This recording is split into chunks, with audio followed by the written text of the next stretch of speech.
You have now been granted access to the Global Entry Podcast. Enjoy your experience.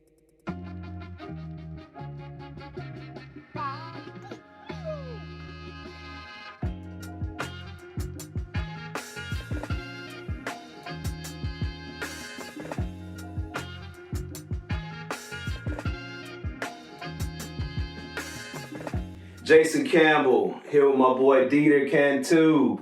Oh, man. You could have been anywhere in the world, but you're here with me. Welcome to the Global Entry Podcast, man. Yes, sir. Appreciate you for having me. Yeah, man. Yeah, I'm glad. I've been a big fan of your work for a long time, brother. Yes, sir. I appreciate you coming by, especially while you're here in Chicago, handling a bunch of really good business for the community. So how are you, man? How you doing? I'm good, trying to stay warm. Coming from Texas and they trying to figure it out, you know what I mean? Yeah. So, but no, I'm doing good. I'm connected with family and friends and catching up. Sure. And, I'm trying to enjoy the time here. Yeah, right quick. I tell people all the time, those state taxes sound real good until you realize the infrastructure shitty, and you just kind of live through that crisis, man. That's why I asked how you doing, what's going on down there, what's the update? Man, everybody's getting price gouged with their electric bills and everything, man, and we just got it where we didn't have to boil our water and all that, man. There was a lot going on, but we're shaking back. Texas, they do bounce back, rather quickly. Yes, sir. So everything's looking good, man. Okay, man, cool. You're a prison reform advocate, juvenile justice reform advocate, criminal justice organizer, Maven coordinator. Did I miss any other esteemed titles? No, that's a great intro. I appreciate that. All those titles, man. I'm just, an organizer at heart, though, so yeah. For sure. Exactly.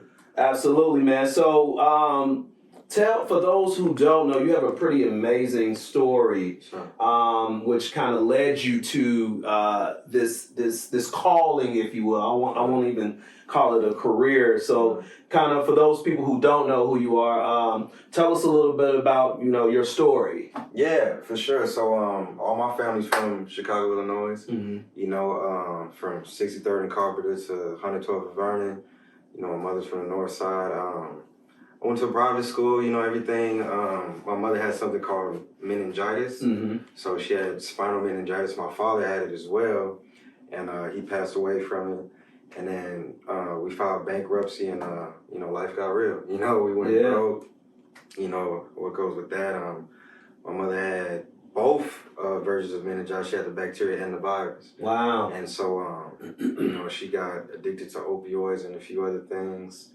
Discharged from the military, and life just got real, man. Ups and downs. I went to foster care around St. Louis, Granite City, O'Fallon, all around Missouri, back to Illinois, Texas, things like that. Lived with different family members, and I just kind of had to fend for myself, So, man. So I had to fend for myself, and then one night, October 23rd, 2005. I went to jail. I got arrested. I was with a group of my peers. They were all adults, 17, 18, 19. I was the youngest.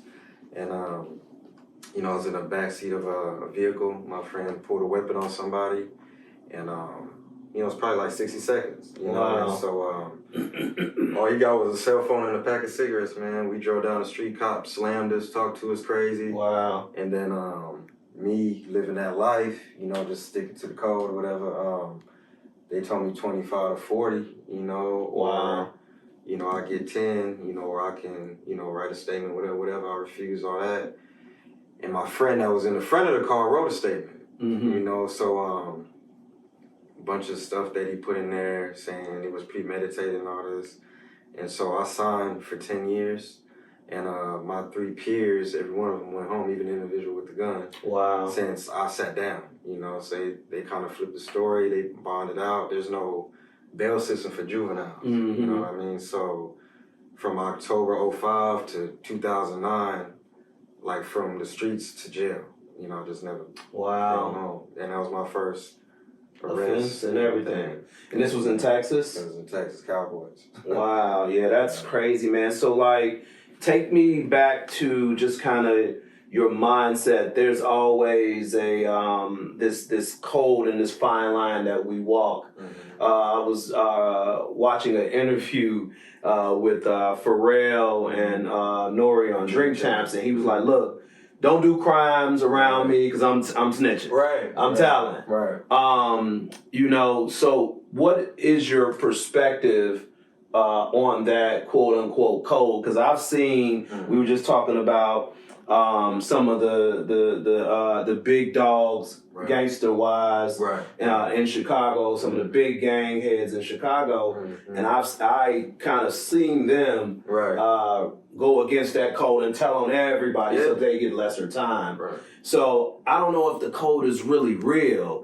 I think it's a code that's pushed on to the people under them for sure, to make sure that they cooperate so that they get off. But what is your perspective on that, having lived through that? My perspective is, man, you know, people ask me all the time, you know, if you would have been able to do it different, would you have told? You know what I mean? I said, no, I wouldn't have told, but I just wouldn't have been there. You know, that's my best response, is because if you live in a certain life, you walk in a certain way, that's what comes with that. For real. Sign up for that. And I'm not encouraging that lifestyle. You know what I mean? I'd rather tell, not even a youth or, you know, I'd rather tell anybody, just, you can go to jail for a RICO act. You can be in the picture of the phone call with somebody. You know what I mean? And that's what comes with that. You knew who you was associating with. Time comes with that. You know what I mean? So, that's my opinion on it, you know? Interesting. Yeah, so you're saying don't even put yourself in a position to have to make that decision. Surround yourself with the right people. They say that a man is the sum of the 5 people he keeps around him. So you probably would say that that's a word, if you will, huh? Yeah, most definitely, man. And you know, once I was in there and the experiences while I was in there, where, you know, you see some of the toughest, some of the most, you know, whatever. You look at paper, they did tell. A lot of dudes out here telling, you know, and yeah, I'd rather keep a very tight, so I have a very large amount of, you know, acquaintances and a network, but as far as people that are close to me, you know, just don't have no nonsense with them. Yeah, that's crazy.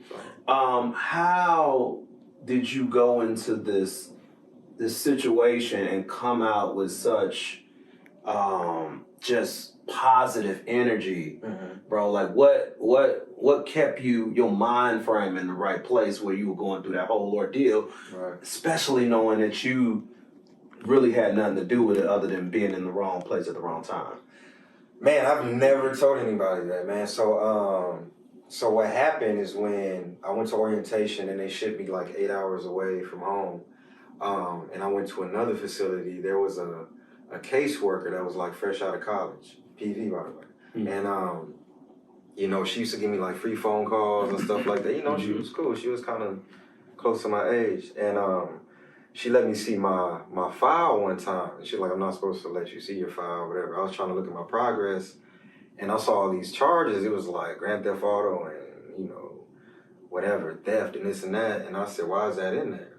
And she said, well, it was put in your county. And I said, well, this isn't me. You get what I'm saying? None of it, like, my name is nowhere on this. And so she sent it back to the Capitol, so on and so forth. And they were like, so, you know, when you went to court, it looks like you were a repeat offender. But that was your first time going to jail. And I said, well, take it out. And she was like, okay. They took it out, whatever, sent it back. And I was like, so when do I go on my bench warrant to go back to court? And she was like, you don't, because you signed a plea bargain. So she was like, that's your contract. And so I blacked out. Like, I totally acted out. There's a correctional officer by the name of Fish, what we call him Fish. His name was like Flores or something. And, you know, you say racial slurs, all type of crazy stuff. He just, you know, wrong day, right person. You know what I mean? So I got the cleaning supplies. You know, you got to, like, have them open this little door or whatever. And there's no camera. And I had an assault on staff. I beat him pretty bad. And then I went to Salt Take a Final. And that's when I found myself. So. And how old were you then? 17. 17, man. And you shouldn't even had to go through that, bro. Like, that's interesting, man. But that really speaks to your resolve, brother. You know, that's an amazing ordeal. And so you find yourself at 17. I'm assuming make a commitment to yourself to ensconce yourself in learning and things like that. Absolutely. You know, what were some of the things that you the pledges, if you were, the commitments that you made to yourself? Really to just listen to my voice. You know, I've always had a voice. Even when I had to sit down, nobody told me what to do. You know what I mean? So I really just said to myself, like, how can I motivate people to move in a direction that I wanted them to? Yeah. You know, because I saw that I could. It was just for the wrong things, you know? And so I wanted to educate myself. I just, you know, took time to learn, you know, and really just kind of strategize and mobilize and transfer that energy for when I was released, you know, after solitary confinement. Yeah, so one of my passions, probably my biggest passion, is mentoring. And, you know, who are some people that you ignored when you were 14, 15 that were like, hey, man, you going down the wrong path, or any of that type of stuff? Were there any of those type of people in your life at all that was trying to give you direction? Man. Like, my mother was gangbang, my cousins were gangbang, you know what I mean? Yeah. Mickey Cobras and Stones and all that. And then, like, you know, I remember the cops would, like, slam me and throw me around and stuff. And, you know, like, I had little weapons, they throw it. And they would say stuff like, we're not going to take you to jail because you're going to be able to sit, and I'm assuming not. You know, and that was, like, the only type of counsel, I guess, that I got, you know, so... Like, I wasn't doing none of that. Right, and you definitely not going to listen to 12, especially at that point. Right. I was on another podcast, actually with one of our frat brothers. He plays for Iowa State. Shout out to Jalen. He and Figureprint, that's his organization. We were talking about how our white counterparts and more affluent counterparts don't have to negotiate and navigate those type of decisions at 14 and 50. They worried about, you know, going on dates and school and swimming and things like that. And we're out here trying to decide whether or not we're going to ride with the big homies who got the blick on them. And back in that day, maybe it was called the strap, you know, or whether or not we're going to pick up the weed and the pack to get a little bit of money. And our white counterparts. So when they talk about inequity and inequality, just the mere fact that you had to navigate these things by yourself because of so much was going on in the household is a true depiction and illustration of the inequality in America, man. What's your thoughts on that? No, I agree, man. You know, and especially, again, like I said, just going from, like, a Catholic private school to public school and just seeing, like, the difference, you know what I mean, where the support even in that institution just wasn't there, you know, and just not having anybody to really build you up. You know, I totally agree, man. And it's unfortunate. It really is, bro, because it's by design, you know? It is by design. It is. Now, fast forward a little bit, you get out. How long have you been doing this work that you're doing now? Right when I got out, in 09, when I got out. Okay. So I started picking up trash in my neighborhood and all the projects. And I didn't know what a nonprofit was or anything like that. I just knew, again, I can move people, you know? And so that's how I started doing neighborhood cleanups. Okay. Yeah. Started off doing neighborhood cleanups, and what made you pick this lane, man? I mean, it's literally millions of brothers and sisters that get out of jail and they focus on themselves, or they, you know, you talk about recidivism rates and things like that. But what made you focus on making sure that others, one, don't have to go through it?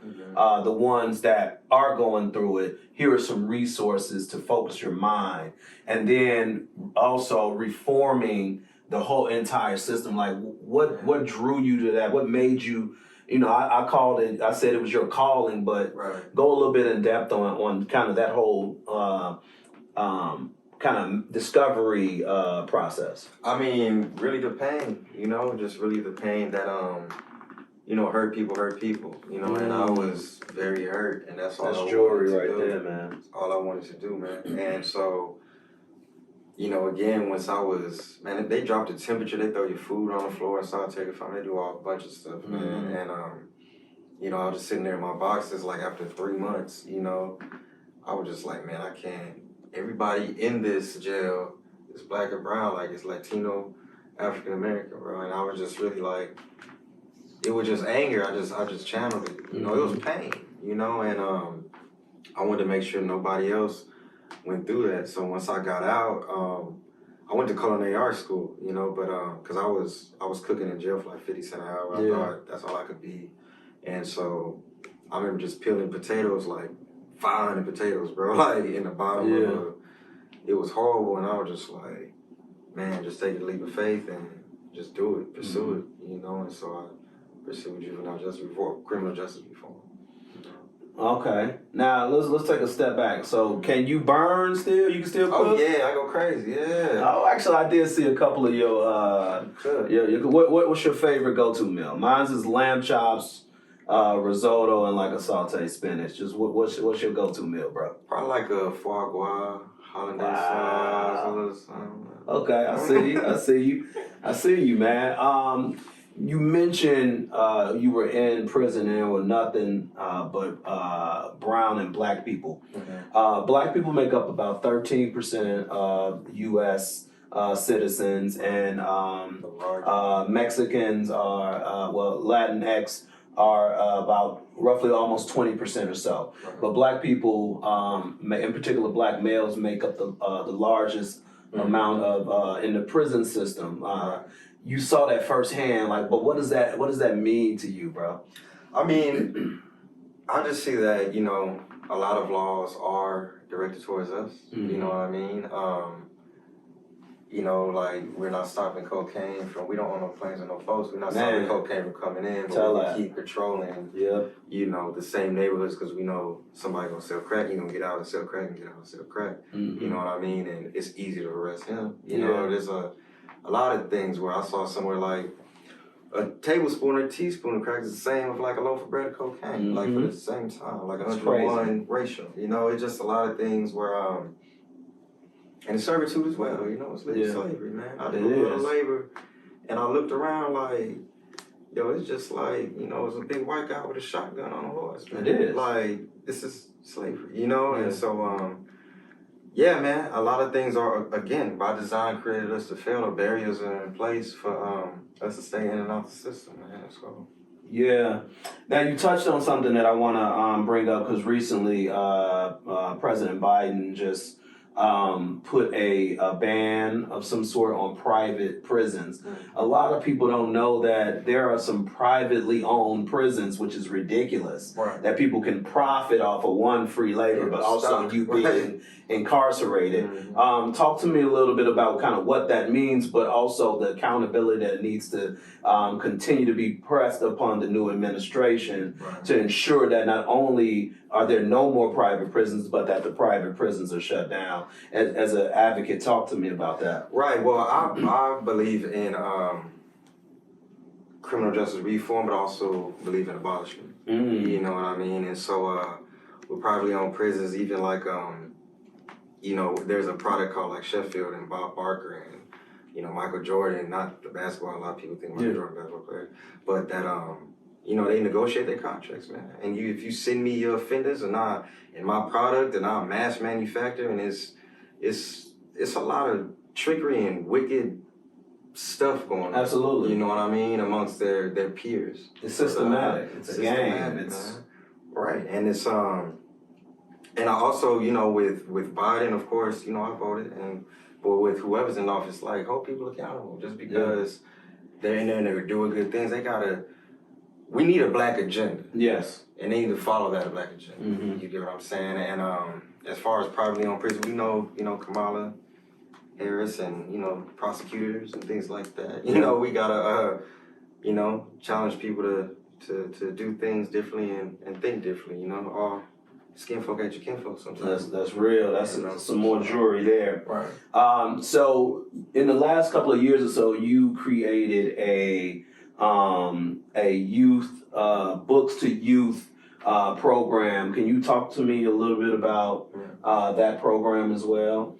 Yeah. So my brother was in Bowling Green, Missouri penitentiary when I was incarcerated, And I used to ask him to send me books. Yeah. You know, and he used to send them from jail to jail. And, you know, I was decent with gang signs and stuff like that. He said, why don't you take a sign language book? Mm-hmm. You know, and he sent me one, and I taught myself ASL. Nice. And from there, I was just like interested in theology and psychology and physics and everything else. And, you know, when he planted that seed, that's what made me go off on a limb and want to build libraries in juvenile detention centers. Okay. So I'm in Texas, I'm in Illinois, shout out to Judge Rivers. Mm-hmm. I'm in Oakland, North Carolina, Wake Forest, and trying to expand to Florida now. Okay, cool. We're definitely gonna have to connect the dots for you in Florida.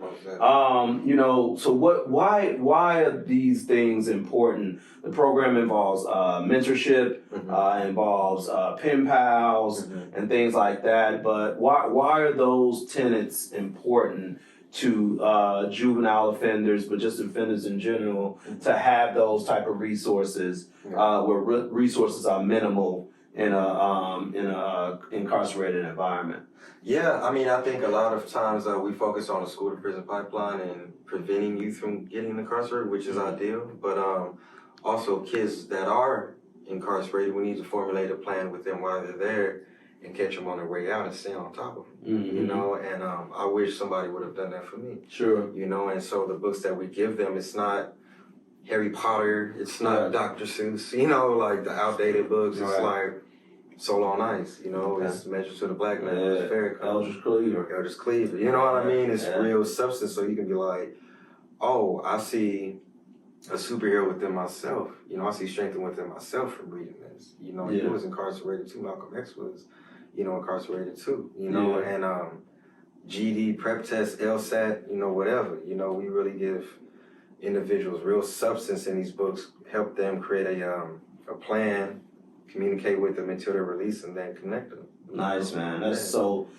needed, man. It's really important. Now, one of my favorite books is The Four Agreements. What's one of your favorite reads? Oh man, I would say Soul on Ice. I would say Measure to the Black Man. I would say man, I got so many. Think Like a Freak. I have so many. I got a lot of books, bro.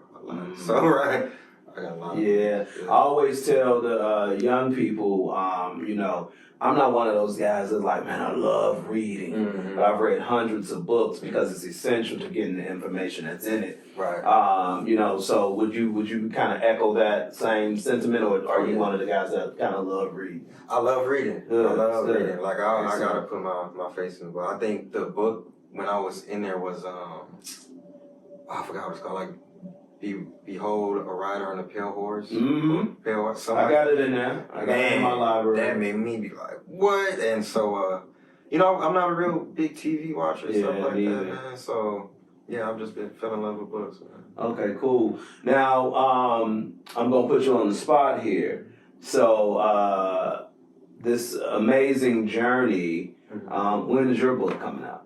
Oh, man, I thought about it.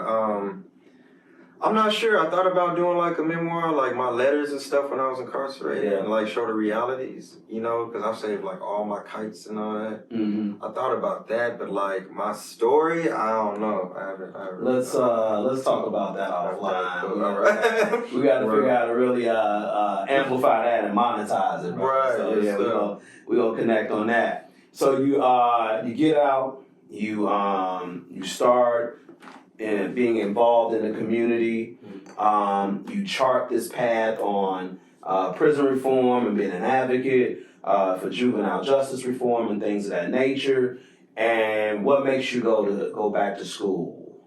What talk to me a little bit about that. I just love learning, you know, and so like again, I went to college with a community college with a GED, and I had my tuition paid for, being a foster child, things of that nature. And I appreciate school for the network. Like if you really get the networks out of it, like people all across the country coming to the school. Yeah. And, you know, just really wanting to learn what you're interested in was appealing to me, you know, more so than like middle school, high school. Yeah. Like that, it was more so, you know, I probably went from theology to culinary arts to public administration, like all my degrees are different. Sure. You know, just because I wanted to learn. So, Okay. yeah, man. That's pretty cool. You graduated from Texas Southern San Antonio, right? Yeah, UT San Antonio. Yep. Okay. University of Texas San Antonio. Yeah. All right, and then you also pledged the most amazing fraternity in the world, Alpha Phi Alpha Fraternity Incorporated, correct? Sir, yes, sir. Okay. One and only. Right, exactly. Yeah. Are there any others? I don't know. So I just wanted to make sure I shouted out the bros. That's pretty dope, though. You know, so, but just like, so how do you socialize yourself to an environment like a university? What were some like social norms that you had to adjust to, being being incarcerated and now having to socialize with people and socialize just with women in general, platonic and whatever. Right. Like, talk to me a little bit about that. Like, was that a challenge? Yeah. Talk to me a little bit. It was definitely a challenge, and I think the challenge was just like not quitting. You know, like I took like probably 3 remedial math courses before I took like basic algebra. Yeah. You know, and like 2-3 buses to get across town, just to take 2-3 buses transfer to come back for like 1 class. You know, and it was just like, man, forget that. I'm back. You know, whatever. And I think that was my biggest challenge, man, and just really like realizing my norm isn't the norm. You know, I felt like, there was drugs in my house, like toxic stuff was all in my environment. And then when I'm talking to somebody in college and they're like, I'm younger than you. Yeah. You know, and I'm about to finish. Yeah. That really made me be like, wow. You know, and I'm trying to carry myself a certain way and I'm chest poked down there like, you're doing that in a college campus? Yeah. That makes sense for you? Wow. I was just like, it don't make sense. It don't make sense. It don't make sense. So it made me adapt. I mean, like everything in life, right? It made me adapt rather quickly and adjust. Nice. So. Okay, so graduated from college, and so recently, in the recent past, so am I getting this right that you have your own day in San Antonio and Houston? Yeah. How dope is that, man? Yeah, I appreciate it. I don't know how it worked out. It's the day I went to jail and the day I got out. So really, I got one October 23rd and one on February 13th. Interesting. Yeah. And so, what did they? What was the premise behind them kind of awarding you this day in your name? With Commissioner's Court in San Antonio, it's hard. Like, it's hard. They don't give those out. So, Commissioner Calvert reached out to a mutual friend, and was just like, I heard a lot about you from the juvenile department in San Antonio, and, I didn't know you were doing all this work, and so we wanted to award you. And in Houston, I don't even know because I've been in Houston like 4 years. And so the same thing, it was just like, want to give you a day. And just hard work paying off, man. Sure. And it feels good because when you're not doing it for it, it's like, damn, somebody sees it. You know what I mean? Yeah, So, absolutely. Yeah, bro. It was a good feeling. And so you, how do you ride that wave and use that as a platform and momentum to continue to push the narrative and the agenda that you're trying to accomplish? Yeah, so it's tricky, man, because I still battle with like not wanting to be seen. I still battle with like wanting to influence and then not wanting to be like,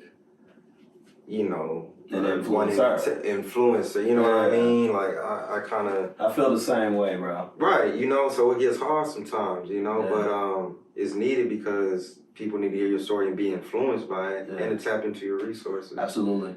So that's why I kind of...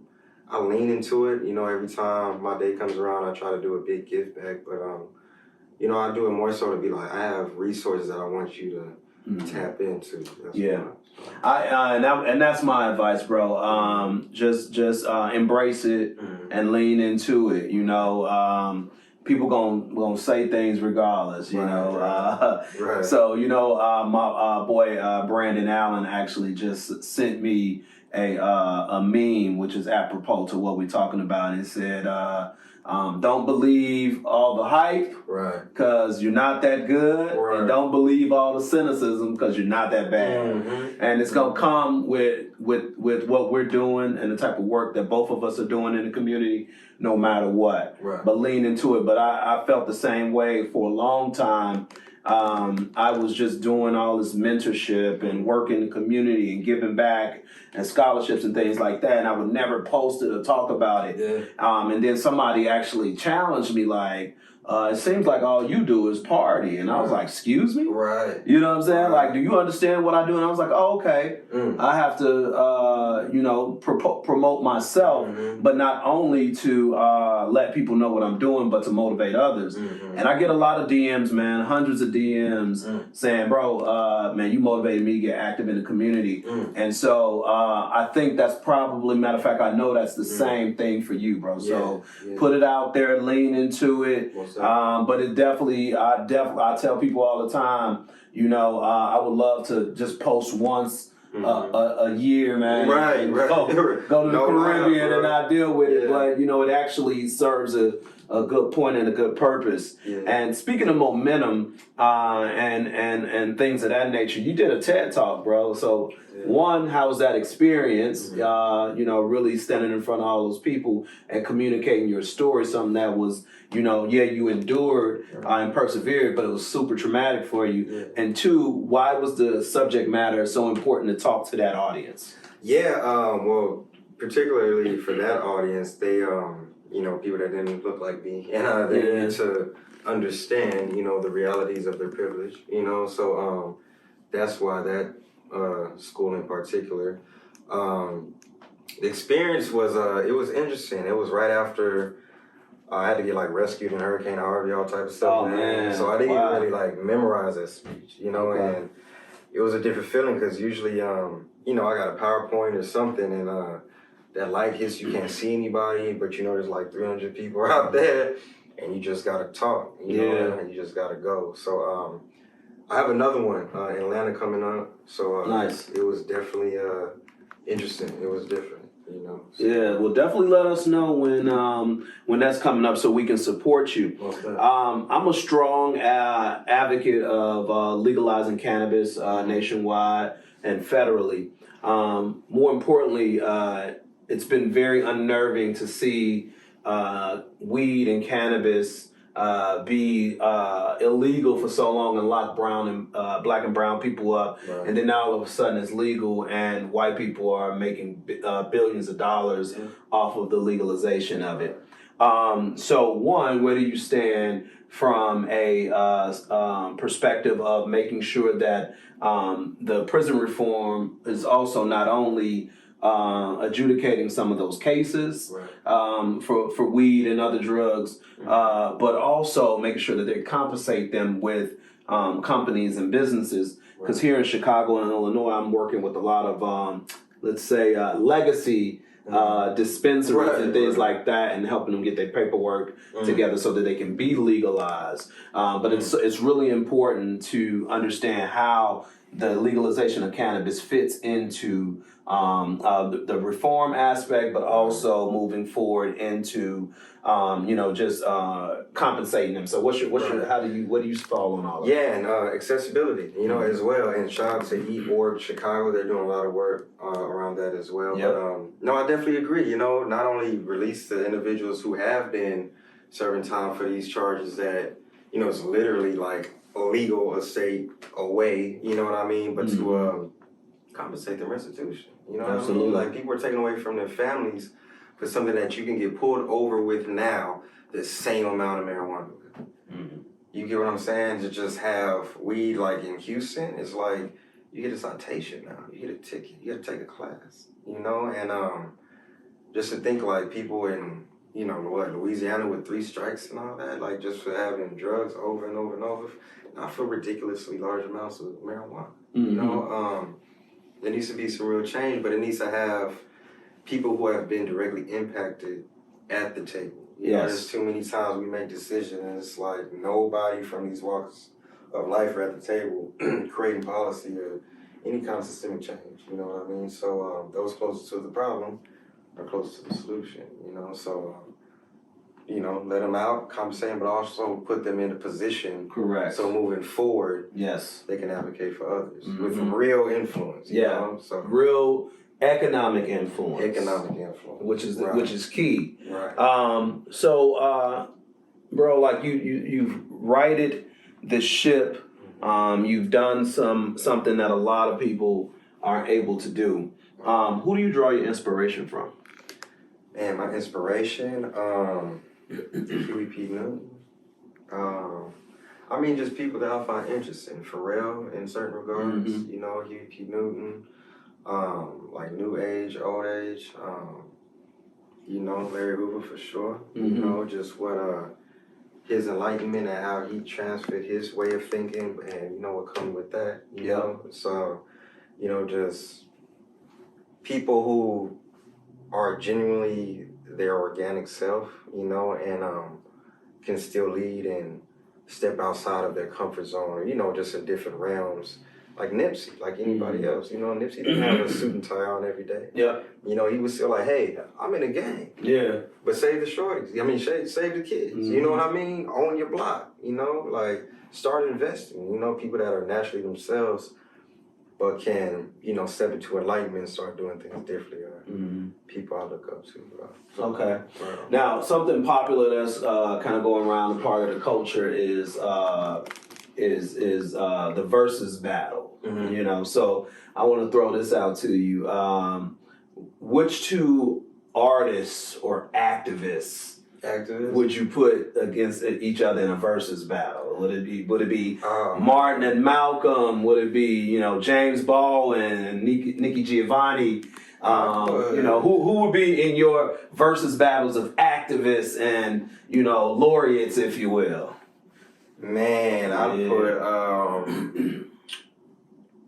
I'd put Cornel West and like Michael Eric Dyson. Ooh. I'd put like, let me see, I'd put like, who's kind of street but no song? Man, bro, I'd put like David Banner, Killer Mike. Ooh. I'd do that. I'd probably do that. Like that. I would say Malcolm and MLK, but that's kind of cliche. Yeah, it is. That's cliche. So sure. I'd put yeah, that's what I'll stick with. I'll do that. Yeah. I think that's an interesting question, just to understand the dynamics of the people that you brought up. I definitely, even though Nikki and James Baldwin were kind of on the same wavelength, I definitely like to see. Somebody said they wanted to see Jane Bird and Candice Owens battle in the verses and go with education-wise and politics and things like that. I thought that would be. I'd definitely tune in. I'd probably pay to see her, Jane, wash Candice Owens. What do you like most about what you do? Man, that I'm not tired of it. Wow. You know, I think what an interesting kind of quaint response, but real talk. Yeah, I get tired of everything. Yeah. You know, like, and that's why, because I'm curious, you know, and so, you know, as far as work, I've walked out of jobs like a week. Like, I don't know what's ain't, but this ain't it. Yeah. You know, and this is something that it's like, I enjoy it. It's stressful. It's fun. It challenges me. It brings me comfort. You know, it gives me all emotions, man. And that's what I'm content. Nice. You know, for real. What are your thoughts on how athletes have really stepped into the light as far as like prison reform and all the different things that you're advocating for? Like, how does that make you feel when cats will even risk their own livelihood to step up for what's right in this day and age? Because, you know, 25 years ago, that wouldn't necessarily be the case. There were a lot of guys standing on the sideline when Rodney King happened and all the other things that were going on in our community. So what's your thoughts on these athletes like Tobias Harris? Shout out to Tobias, Josh Okogie, even Bubba Wallace, really stepping into the fold and into the fight and saying, hey, You know what I'm saying? We're not going. Yeah, I mean, I think it's a wonderful thing. You know, because you have a very large platform. You have a machine behind you. You know, if it's the NBA, the NFL, whatever, you have a whole machine that's put you in a certain spotlight. Yep. You know what I mean? So for you to say, you know, I want to kneel, I want to, you know, wear certain messages on my jersey or whatever for ball player, you know, anything, man. I don't care if you do something that's like change the header to your Twitter bio. You know what I mean? Like, somebody sees it. You know what I mean? So I think it's a wonderful thing. I think we need more of it. I would love to see more of it in, you know, boxing. That's my favorite sport. I would love to see a lot more of it in boxing. But, you know, yeah, and I would like to see, you know, our white allies and counterparts absolutely step up a lot. Which is a major thing. Like we need that. I was actually at Muse Coffee Studio yesterday with Brandon again, and we were just talking to this Asian couple and really telling them about like, yo, we need you guys to step off the sideline and really step into what's going on and things like that. So that is an important aspect of it.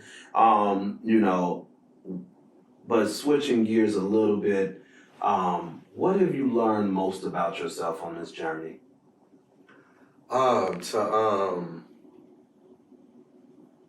What have I learned most about myself? I mean, really, that I can do anything I want. You know, when I really manifest and I believe in it, and you know, I just, it happens. Like, I don't know how, bro, but it's like everything in my life works out for me. I believe that. You know, and even from like being incarcerated, like, ain't nobody do nothing wild to me, and I ain't. You know, it was more so the time than the people, you know, and just like getting out and everything I've asked for is come to me. I didn't know where it was coming. I didn't know when it was coming. But I sat back and I said, that's what I prayed for. You know, that's what I asked for. So really just believing in myself and just believing in like you're one with the universe. And like, yes, you are. It's going to come back to you. Absolutely. The energy you put out is going to come back to you too. Oh, definitely. What would you say to your 14-year-old self about this journey? If you sat down with your 14-year-old self, and what would you tell yourself? Man, see it through. See it through. You know, it's gonna be rough. It's gonna be hard. It's a long journey, but it's necessary. You know, because I don't think I would have had that light bulb moment. I'm not gonna lie. I think I would have been shot, or I would have been in jail with a very long sentence. You know, so I appreciate the journey, but I think I would have told my younger self, like, just don't beat yourself up. Like, I try to turn to like a perfectionist, you know, and just like I would be so hard on myself, bro, when nobody was looking, you know, and working through all the emotions, and that's what I would tell myself, to see it through. It comes with, it's part of the game. Poke your chest out, man. Yeah. Last question. How do you ultimately want your life and your legacy to impact the world? I want my legacy to impact the world as in my story, what it's turned into, and hopefully influence people to do the same thing if they've been through the same situations. Of course, I want to leave something. I don't have children, but, you know, I say Cantu because I do it for my last name. Because of legacy, you know, I always want to pass something down. But, you know, I want people to copy me, man. You know, like as of right now. Use you as a template, as the blueprint. Exactly. I want people to say, that's why I post everything, like, oh, you do this, and that leads to that. And I'm like, I'm trying to save you time. Yeah. You know, so that's what I want people to really just know, like, you can do whatever, however, and, you know, just make it work and follow the blueprint. Yep. You know, follow the blueprint. Appreciate your time, man. Thank you guys for coming in, man. And again, you could have been anywhere in the world, but you're here with us. The Global Entry Podcast. Hope you enjoy the listen.